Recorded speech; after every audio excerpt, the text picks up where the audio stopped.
북한은 많은 불안정한 신호들을 보여주고 있으며 미국과 한국, 중국은 북한의 붕괴에 대비한 논의에 착수해야 한다는 주장이 제기됐습니다.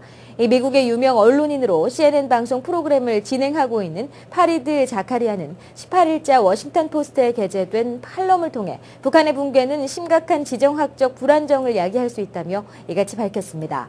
북한 붕괴 문제와 관련된 칼럼이 이 신문에 별도로 게재된 것은 이례적입니다. 그는 어느 순간 북한 주민들이 남한을 향해 가기 시작하고 그때 만일 한국, 미국, 중국 간에 마련된 신중한 계획이 없다면 모든 혼란이 빚어질 것이라며 북한 급변 사태에 대비할 필요성이 있음을 강조했습니다.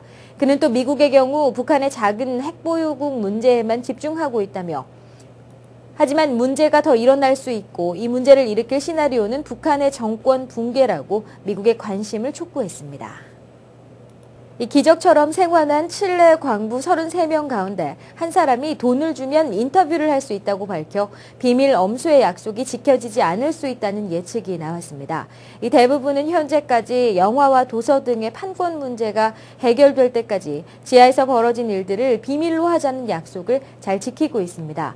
그러나 또 다른 한 사람은 생환을 확신할 수 없는 고립 상태에서 섹스를 했다는 소문을 얼토당토 않는 말이라고 부인하는 등 그들 간의 약속이 언제든지 파기될 수 있는 조짐도 나타나고 있습니다.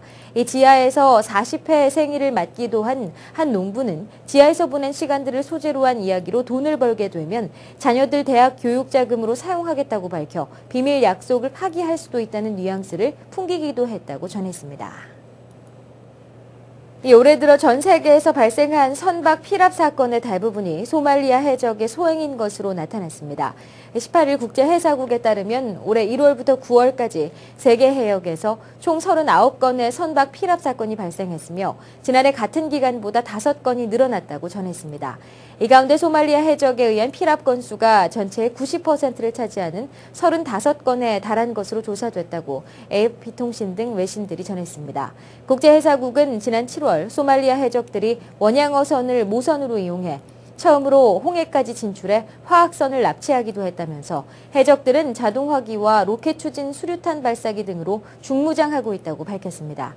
최근 수년간 해적질이 뜸했던 남중국해에서도 올해 들어 9개월간 선박 피습 건수가 30건이나 발생해 지난해 같은 기간에 비해 3배가량 증가한 것으로 나타났습니다.